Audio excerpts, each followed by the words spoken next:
आज की इस वीडियो में आपको एक्सप्लेन करेंगे कि लॉट साइज क्या होता है और इसके क्या बेनिफिट होते हैं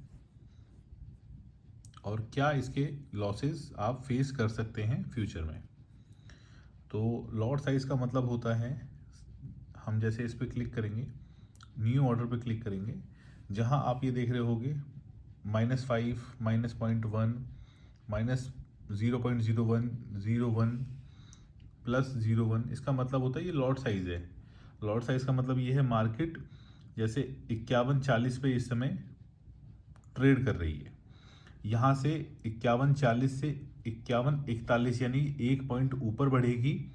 अगर हमारा लॉट 0.01 का होता है तो उतने ही डॉलर हमें प्लस होंगे और उतने ही माइनस होंगे। एग्जाम्पल के तौर पे लॉट साइज हमारा 0.01 का है, मार्केट 5140 से 5141 आएगी तो हम $1 प्रॉफिट में जाएंगे। उसी तरह से अगर हमने ये अपना बढ़ा दिया, हम इसको 15 कर देते हैं, तो इसका मतलब ये है अब मार्केट 5140 से 5141 यानी 1 पॉइंट ऊपर बढ़ती है तो $15 हमारे आएंगे। और अगर ये माइनस में चली जाती है 1 पॉइंट तो इतने ही डॉलर हमारे माइनस हो जाएंगे। तो मैं आपको दोनों ही तरीके से एक एक ट्रेड लगा के समझाता हूँ। पहले नॉर्मल हम एक का लॉट लगा के सिखाते हैं, ठीक है। 0.01 के लॉट से हम ट्रेड यहाँ एक बाई कर लेते हैं। ये ट्रेड हमने ली है, कोई सी भी ट्रेड आप मान लीजिएगा, जैसे ऊपर वाली को पकड़ लेते हैं। 5141 पे लगी हुई है और 43 पे चल रही है, तो हमें $1 के हिसाब से हमें इसमें प्रॉफिट यहाँ पे हो रहा है। इसी को हम अब चेंज कर देते हैं। हम यहाँ पे अपना लॉट साइज चेंज करके इस बार हम कर देते हैं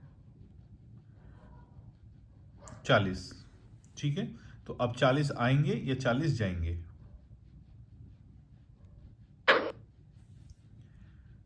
ठीक है।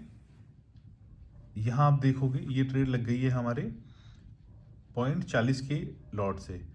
अब 42.70 से 41.50 के आसपास है, तो माइनस में चल रही है ये ट्रेड 1 पॉइंट की हलचल से।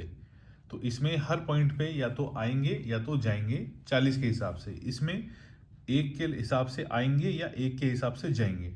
तो जब भी आप ट्रेड लगाएं, मेक श्योर करें कि जो ट्रेड पे लॉट आपने लिया हुआ है उस लॉट को हमेशा चेक कर लें। कहीं गलती से आपने लॉट बढ़ा दिया है तो आपका नुकसान भी हो सकता है। जैसे आप देख सकते हो ये अब प्लस में आने लगी है क्योंकि 4270 है और 44 के आसपास इस समय ट्रेड कर रही है, तो उसी हिसाब से प्रॉफिट भी आपको ऐसा ही होता है लॉट साइज को जब आप मैनिपुलेट करते हैं। तो आशा करता हूँ आपको ये कॉन्सेप्ट समझ में आ गया होगा।